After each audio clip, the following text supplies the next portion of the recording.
ஒரு தெய்வம், பாதி ஆண் பாதி பெண். இது ஒரு கற்பனை இல்ல, சிவனின் ஒரு உண்மை வடிவு. அதுக்குள்ள அர்த்தநரீஸ்வர், இருக்கும் அதாவது ரகசியம் அர்த்தம் நம்ம சமம் வாழ்க்கையே பாதி, மாற்றும். நாரி சமம் பெண், ஈஸ்வரர் சமம் சிவன், அதாவது ஆண் பெண் சக்தி ஒன்றாக இருப்பது.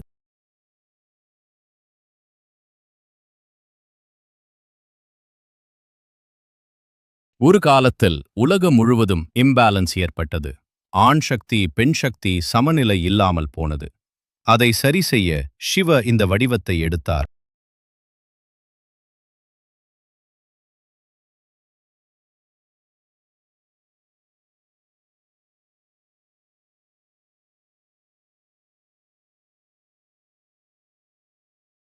பிரிங்கி என்ற முனிவர், அவர் சிவனை மட்டும் வணங்குவார், பார்வதியை மதிக்கவே இல்லை. அது ஒரு இம்பேலன்ஸ்.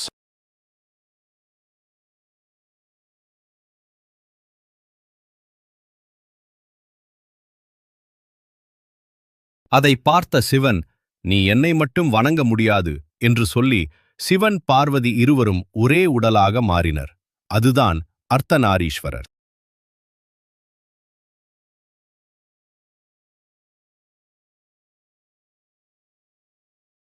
இந்த வடிவம் சொல்ல வருது, ஆண் பெண் சமம் சக்தி இல்லாமல் சிவன் இல்லை, பேலன்ஸ் தான் வாழ்க்கை.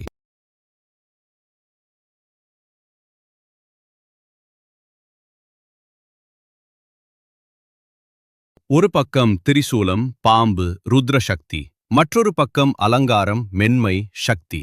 இது டிஸ்ட்ரக்ஷன் பிளஸ் கிரியேஷன் ஒன்றாக இருப்பது. இந்த வடிவம் சில கோவில்களில் மட்டுமே இருக்கும். யோகத்தில் இடா பிங்களா சமநிலை. இதே கான்செப்ட் இன்னர் பேலன்ஸ் கிடைக்க இதை தியானம் பண்ணுவாங்க.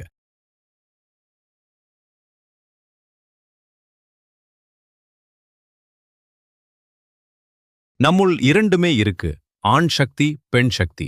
அதை சமநிலையா வைத்தாதான் வாழ்க்கை சரியாகும். அதற்கான சின்னம் அர்த்தநாரீஸ்வரர்.